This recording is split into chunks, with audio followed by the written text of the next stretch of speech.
मैं नहीं जा सकता, पर मेरी आशीर्वाद तुम्हारे साथ है। एक मां ने एक आशीर्वाद के साथ अपनी बेटी को भेजा, एक बाप ने अपने बेटे के पीठ पे थपथपाकर उसको जंतर मंतर पे भेजा, और DU, IIT, JNU कहती है आप मत जाओ।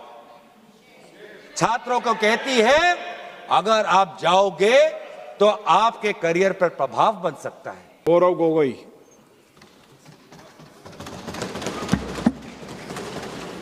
धन्यवाद अध्यक्ष महोदय। इस बिल पर प्रारंभ करने से पहले मैं आपका ध्यान असम में हुए बाढ़ और वहां पर लगभग 70 व्यक्तियों की मौत की तरफ आकर्षित करता हूं, और इस सदन से बड़ी पीड़ा मन से, बड़े दुखी मन से केंद्र सरकार से असम के लोगों के लिए एक विशेष पैकेज की मैं गुजारिश करता हूं। सर, मैं शुरुआत करता हूं इस बिल से, और अभी हमने आदरणीय मंत्री जी के वक्तव्य सुना और उनके बात और इस संशोधन वाले बिल का विवरण पढ़ के साफ साफ पता चल जाता है कि ये सरकार शिक्षा विभाग को लेकर गंभीर नहीं है, सुधार नहीं लाना चाहती। ये सिर्फ एक दिखावा का बिल है, क्योंकि ये बिल एक संशोधन बिल है। आज से 2 साल पहले ये बिल लाया गया था, public examinations prevention of unfair act 2024। उस समय में भी एक यूजीसी, ये नीट के 2024 के परीक्षा को लेकर पूरे देश भर में लोगों के मन में व्यापक चिंता थी। उस समय में भी इसी तरह आज जैसे मंत्री जी कह रहे हैं, सरकार ने इस बिल का इंट्रोडक्शन करते हुए ये कहा कि ये बहुत ही एक ऐतिहासिक कदम है, एक बहुत बड़ा कदम है, और इससे शिक्षा विभाग सुधरेगा और इससे परीक्षा में जो पेपर लीक होते हैं अब नहीं होगा, अब किसी का साहस नहीं होगा। ऐसे कड़े दंड उस समय सरकार ने कहा कि 2024 के बिल में वो लाए हैं। तो जो 2024 के नीट यूजी पेपर लीक पे जो तहकीकात हुई, जो इन्वेस्टिगेशन हुआ, मैं पढ़ना चाहता हूं उसकी स्थिति आज क्या है, ताकि पता तो चले कि यह सरकार 2 साल पहले जो नीट परीक्षा को लेकर जो व्यापक भ्रष्टाचारी हुई, उसको लेकर यह सरकार कितनी गंभीर है। बहुत दुख के साथ मैं कहना चाहता हूं कि एक अखबार में आर्टिकल आया 2026 में कि जो 45 व्यक्ति थे जो चार्जशीट हुए थे नीट यूजी 2024 पेपर लीक के मामले में, 45 में से 44 को बेल मिल चुका है। ये है इनकी गंभीरता, ये है इनके छात्रों के प्रति इनकी संवेदना। जो मूल व्यक्ति है जिसको मास्टरमाइंड कहा जाता है, संजीव मुखिया, 11 महीने तक वो फरार था। 11 महीने तक सरकार उसको पकड़ नहीं पाई। अप्रैल 2025 में वो फाइनली उसका गिरफ्तार हुआ, और फिर उस मामले में उसको बेल मिल गया। मई 6, 2025 एक दूसरे व्यक्ति रंजीत कुमार बरुआ, जो करियर एकेडमी एजुकेशन ट्रस्ट के चेयरमैन है, वो बेल। एक अमित कुमार सिंह जो पेपर सॉल्वर के गैंग में था, उसको मई 7, 2025 को उसको बेल। एक पंकज कुमार जो कैंडिडेट्स को वो सारे कागज लीक करता था मोबाइल फोन के द्वारा, मई 15, 2025 उसको बेल।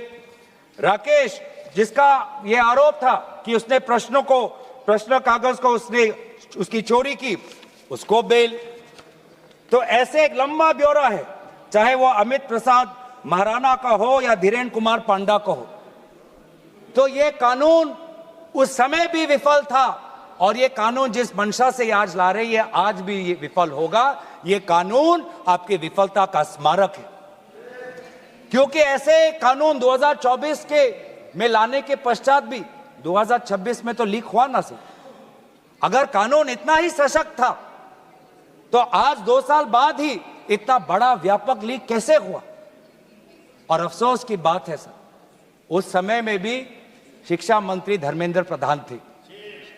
और जब 2024 का जब पेपर लीक का मामला जब पूरे देश भर में आया, तो आपको पता है धर्मेंद्र प्रधान जी ने उस समय क्या कहा?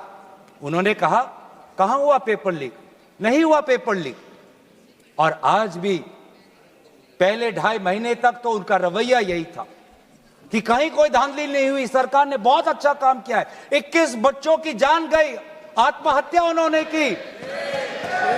आपको शर्म नहीं आती इस सरकार को कि जिस मंत्री के तहत में 21 बच्चों ने अपनी जान गंवा दी, आत्महत्या की, जब उसने अपने मंत्री पद से इस्तीफा दिया, कल जब वो सदन में आए, आपने उनको ऐसा माला पहनाया ताकि जैसे वो पाकिस्तान से जंग लड़के आए हैं, ऐसा माला पहनाया, ऐसा उनका वजूद उनको बढ़ा किया मानो कि वो पाकिस्तान से जाकर सीमा पे जाकर जंग लड़के आए हैं। ये है उनकी सच्चाई। दुख लगता है सर। आज ये बात प्रधानमंत्री आते हैं इंस्टाग्राम के रील पर, वो अलग बात है कि जो पहली कैबिनेट बैठक हुई, उस कैबिनेट बैठक में शिक्षा को कैसे सुधारा जाए, पेपर माफिया को कैसे खत्म किया जाए, पेपर सेटर के माफिया को कैसे खत्म किया जाए, पेपर सॉल्वर के माफिया को कैसे खत्म किया जाए, टेस्टिंग सेंटर के माफिया को कैसे खत्म किया जाए, प्रिंटिंग प्रेस के माफिया को कैसे खत्म किया जाए, कोचिंग सेंटर के माफिया को कैसे खत्म किया जाए, सिलेबस कैसे स्कूल के सिलेबस के साथ मिले, आउट ऑफ सिलेबस परीक्षा के पेपर ना आए, सीबीएसई के ओएमआर में धांधली न हो, इन सब चीजों पर व्यापक चर्चा करने के बजाय प्रधानमंत्री मोदी जी कहते हैं इंस्टाग्राम पर और ध्यान दो, इंस्टाग्राम पर और ध्यान दो। और प्रधानमंत्री जब आते हैं हाई पावर कमेटी की बात करते हैं, तो 2 साल पहले जो के राधाकृष्ण की जो हाई कमेटी थी, उसका क्या हुआ? 2 साल हाई कमेटी आपने गठन की, प्रधानमंत्री केंद्र सरकार के निरीक्षण में एक हाई कमेटी बनी, के राधाकृष्ण फॉर्मर इसरो के चेयरमैन। अगर वास्तविक में उन्होंने इतना बढ़िया काम किया तो 2 साल पश्चात ही आज क्यों दोबारा ऐसा पेपर लीक हुआ? सरकार ये दिखाना चाहती है कि ये बहुत गंभीर है। पिछले कुछ दिनों में पता चला कि एनटीए के लगभग 47 लोगों को बदला गया। सर, मैं इस सरकार से मैं ब्यौरा चाहूंगा कि वे जो 47 लोग हैं जिनको आपने ट्रांसफर किया या सस्पेंड किया, कौन है वो? क्योंकि एनटीए की जो एक्चुअल सैंक्शन कैपेसिटी है, एनटीए की जो सैंक्शन कैपेसिटी है वो 34 की है, 34 की सैंक्शन कैपेसिटी है। ये 47 कौन है? कौन है ये 47? 34 में से तो शायद 10-11 वैकेंसियां हैं, 24 ही है जहां पर लोग बैठे हुए हैं। तो ये जो 47 जो सैंक्शन, ये कौन है? जो आउटसोर्स करके अपने लोगों को लाया एनटीए में, वो लोग हैं क्या? उसका ब्यौरा मिलना चाहिए। हम जानना चाहते हैं, आपने एनटीए के डीजी को बदला और एनटीए के चेयरमैन को रखा, ऐसा क्यों? ऐसा क्यों? आपको एनटीए के डीजी पर विश्वास नहीं, आपने मान लिया कि शिक्षा मंत्री धर्मेंद्र प्रधान जी का इस्तीफा होना चाहिए, आपने ये भी मान लिया, तो आपको एनटीए के चेयरमैन पे इतना विश्वास क्यों? ये हम जानना चाहते हैं। सुनाई दे रहा होगा सर, एक विशेष संगठन के साथ जुड़े हुए हैं, उसका ब्यौरा देख लीजिए, एनटीए के चेयरमैन का ब्यौरा देख लीजिए। इससे पहले वह मध्य प्रदेश के पब्लिक सर्विस चेयरमैन के वो कमीशन के चेयरमैन थे, और उस समय में भी धांधली हुई,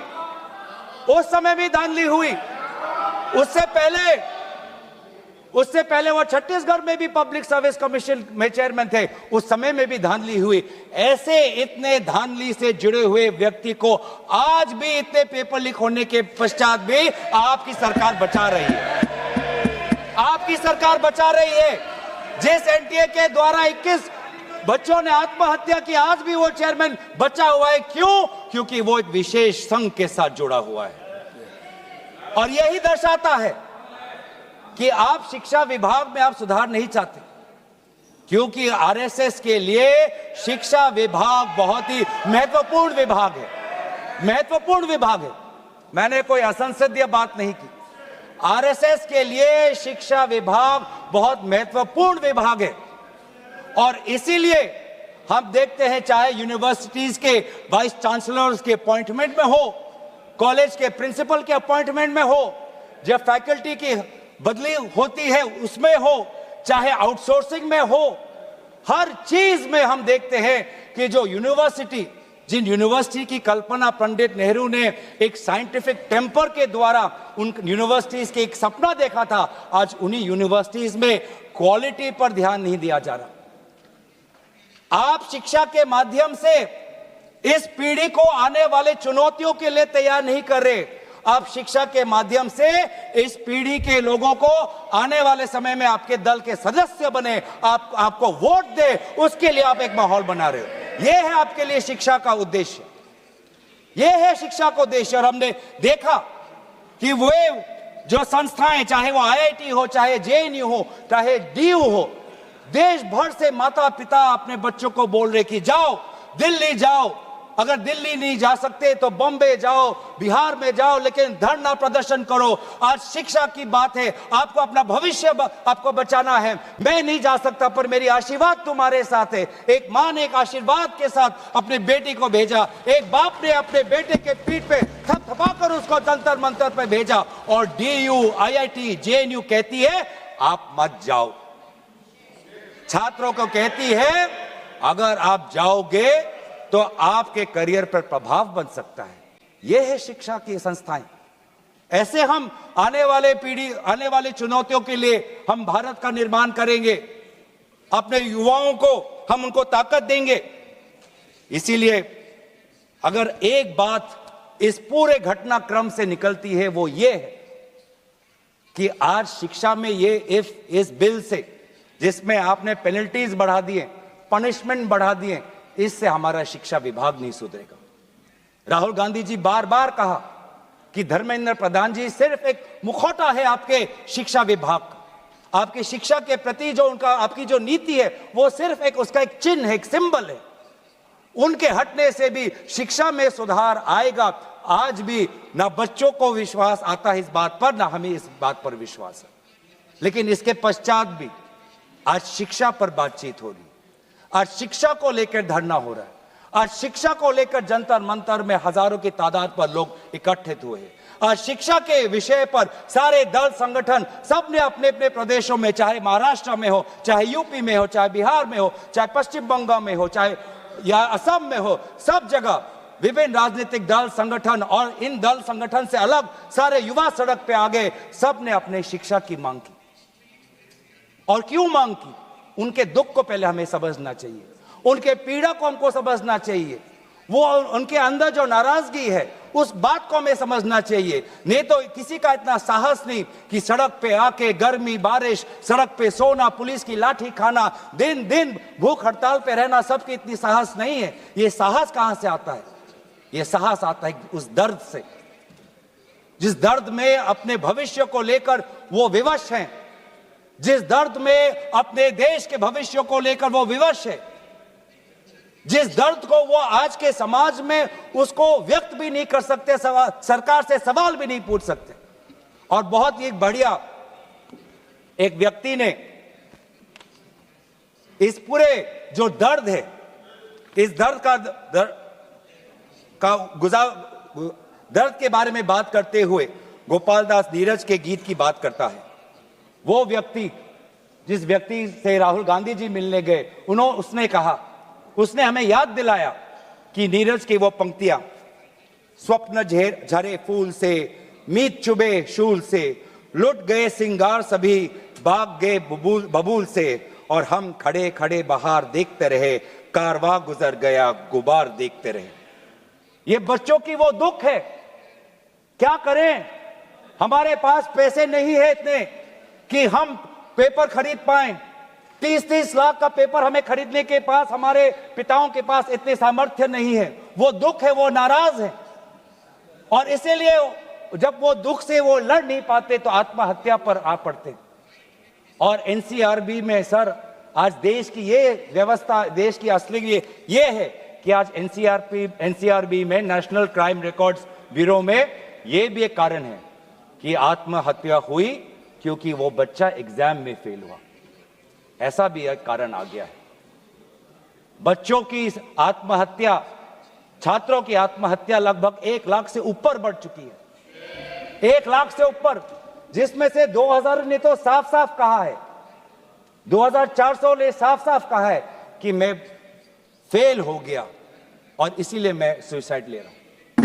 बहुत लोग, बच्चों ने फैमिली, पारिवारिक कारण से, फैमिली रीजन से वो आत्महत्या उन्होंने की, लेकिन इसके पश्चात भी वे युवा आए, वो चाहे गुजरात से हो, वो चाहे महाराष्ट्र से हो, चाहे विदेश से हो, चाहे दक्षिण भारत से हो, महाराष्ट्र से, वो सब आए। और जब वो आए और दिल्ली की गर्मी, दिल्ली के बारिश से जब वो, जो उन्होंने उसमें जो दर्द है, उसमें जो संघर्ष है, उस संघर्ष को याद करते, उस संघर्ष को झेलने में उन्होंने याद किया सावित्री बाई फुले को। वे लड़कियां जो आई थी, ऐसे बहुत लड़कियां थी जिन्होंने रील पे कहा कि मैं अपने माता पिता को बिना बोले में जा रही हूं क्योंकि मुझे लड़ना है। ऐसे भी लड़कियां थी जिन्होंने कहा कि मैं छात्र नहीं हूं, मैं काम करती हूं, लेकिन मैंने भी कुछ साल पहले नीट का परीक्षा दिया था, मैं पहले अटेम्प्ट में मेरा पेपर लीक हो गया, कितना मानसिक मेरे पे दबाव बना मैं खुद समझ सकती हूं। आज अगले पीढ़ी के साथ, जिस समय मैं खड़ी नहीं हो पाई, मैं बाहर नहीं आ पाई, लेकिन आज अगले पीढ़ी के साथ मैं खड़ा होना चाहती हूं, मैं जाऊंगी आज। ये सब वहां पे आए क्यों? क्योंकि उन्होंने इतिहास को याद किया कि जिस प्रकार से सावित्री बाई फुले हो या फातिमा शेख हो, जिस प्रकार से समाज ने उन पर उत्पीड़न किया, लेकिन वो कभी भी अपने बाग से हटे नहीं। युवा लोग आए, एक लड़का था हरे शर्ट में, वो पुलिस को बोल रहा कि आ मार, मुझे मारो, मारो सर मारो। उसमें वो भगत सिंह का जज्बा हमें दिखाई दिया हमेशा, और उसने हाथ नहीं उठाया, उसने खाली बोला कि मारो, क्योंकि ये थी लोगों की और युवाओं की ताकत कि अब वो डर उनसे चला गया, डर खत्म हो गया, डर गायब हो गया। लाठी है, दर्द होगा, रात को सोने में मुश्किल होगी, लेकिन सब लोग कह रहे थे कि कुछ नहीं होता, अगर शिक्षा के लिए, अपने भविष्य के लिए अगर मुझे 2-3 लाठी भी खानी पड़ेगी तो मैं लाठी खाने जाऊंगा। ऐसे भी लोग थे जो 20 जुलाई की रात को आए। वो 20 जुलाई के सुबह नहीं थे, 7 बजे नहीं थे, 4 बजे दोपहर को नहीं थे, वो रात को 10 बजे आए। क्यों? उनको दुख हुआ। उन्होंने रील में देखा कि किस प्रकार से पुलिस वालों ने बच्चों पर हाथ उठाया और उन्होंने बोला कि चलो मैं भी एक लाठी खाने जाऊंगा। ये है हमारा युवा शक्ति। मैं इस सदन से भारत के युवा समाज को मैं नमन करता हूं, आभार प्रकट करता हूं, शुभकामनाएं मैं देता हूं, धन्यवाद देना चाहता हूं कि आपने हमें दोबारा याद दिलाया कि लोकतंत्र का मतलब क्या है। आपने दोबारा हमें याद दिलाया कि सवाल पूछना आप सबका, हमारा सबका मौलिक अधिकार है। हमने वो भी देखा उस मध्य प्रदेश से आए हुए आदमी को जिसके सर पर खून निकल रहा था। क्यों? क्योंकि कांटों से भरा हुआ एक डंडा उसके सर पर पड़ा और उसने तब भी वो पीछे नहीं हटा, खून से लथपथ उसका चेहरा।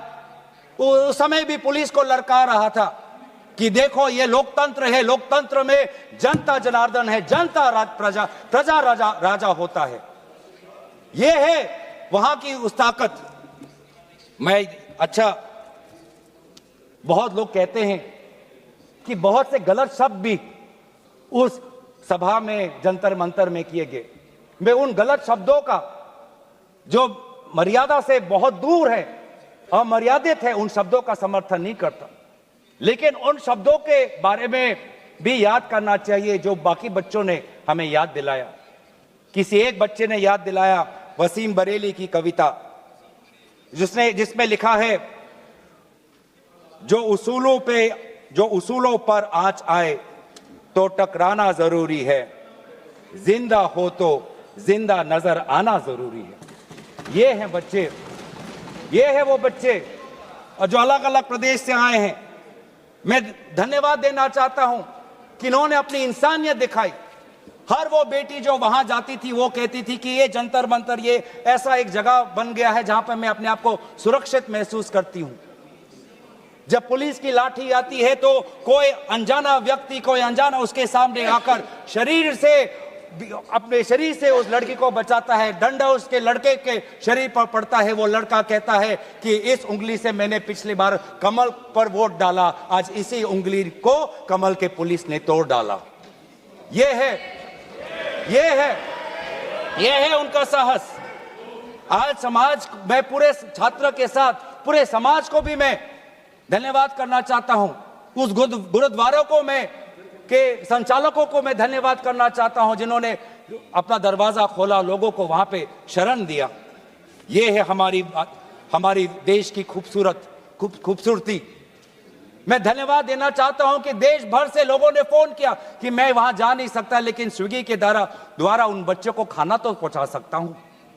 मैं धन्यवाद करना चाहता हूं उन वकीलों का, वो चाहे सुप्रीम कोर्ट के बाहर हो, चाहे वो जंतर मंतर पे आए हो, सबने बोला कि लोकतंत्र के साथ, संविधान के पक्ष में आज हम सब यहां पे खड़े हैं। लेकिन जहां पर हमने हमारी खूबसूरती देखी, जहां पे हमने इंसानियत देखा, जहां पर हमने लोकतंत्र की ताकत देखी, वहीं पे हमने इस सरकार की क्रूरता भी देखी।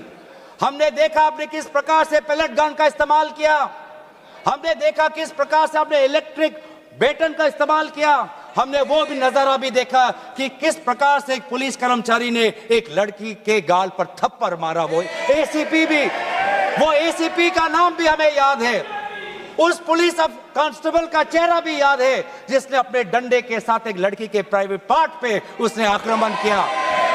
हमें याद है वो लड़कियां जिन्होंने उनके आंसू निकल रहे थे आंखों से और कह रहे थे कि पुलिस वाले उनको मां बहन की गाली दे रहे थे। हम भूलेंगे नहीं वो बच्चियों जिन्होंने कहा कि मेरे पीठ पे जो कपड़े थे उन कपड़ों को इस पुलिस ने फाड़ दिया। ये है असलियत, और इसीलिए बार बार हम मांग कर रहे हैं कि किसने आदेश दिया, वो आदेश कहां से आया कि पैलेट गन का इस्तेमाल हो, किसने आदेश दिया कि आंसू गैस का इस्तेमाल हो, किसने आदेश दिया कि लाठी पैरों पे नहीं लाठी सर पे पड़नी चाहिए, किसने वो आदेश दिया। और इसीलिए बार बार राहुल गांधी जी ने भी चिट्ठी लिखी है, और आज भी हम देखते हैं कि अब सारी हम बातें कर रहे हैं। आज इस सदन में, इस सत्र में इस विषय पर भाग इसलिए लेना चाहते हैं क्योंकि हम सरकार से जवाब चाहते हैं, और विशेष रूप से गृह मंत्री से जवाब चाहते हैं। गृह मंत्री से हम जवाब चाहते हैं। मेरा कहना है सर, गृह मंत्री से हम जवाब चाहते हैं। यहाँ पर बैठे हैं सर, आज ये बिल क्यों आया है? ये बिल क्यों आया है? ये बिल क्यों आया है समझना चाहिए। ये बिल इसलिए आया है कि गृह मंत्री के द्वारा भेजी हुई पुलिस लोगों के हौसले को कुचल नहीं पाई, इसीलिए ये बिल आया है। आपने उस धरना को खत्म नहीं कर पाया, इसलिए ये बिल आया है। हमने देखा ना सिर्फ दिल्ली में, बिहार में आपने AK-47 का इस्तेमाल किया। ये नौबत है। हमने इसीलिए मैं लोगों का धन्यवाद करना चाहूंगा, और धरना प्रदर्शनकारी के साथ है जिन्होंने एक और हमें बहुत ही खूबसूरत गीत याद दिलाया, दिनकर का। अब जो सिर पर आ पड़े नहीं डरना है, जन्म में है तो 2 बार नहीं मरना है। ये जो लोगों ने आज जो संदेश दिया है लोकतंत्र में, दोबारा उन्होंने आज हमारे ऊर्जा जो दी है, इसके लिए सारे विपक्षी दल, हम भारत के युवा समाज के साथ है, छात्र समाज के साथ है, वे सारे जिन्होंने संघर्ष किया उनके साथ है। और आज भी अब चाहते हैं कि गृह मंत्री आए और सदन के अंदर बोले कि क्यों आपने पुलिस के द्वारा बच्चों पर ये दुर्व्यवहार किया, बच्चों के पर आपने आक्रमण किया, और बच्चों के साथ आज उनके आंसू निकलते हमने देखने पड़े। इन सभी बातों के साथ मैं अपने वाणी को विराम देता हूं। धन्यवाद।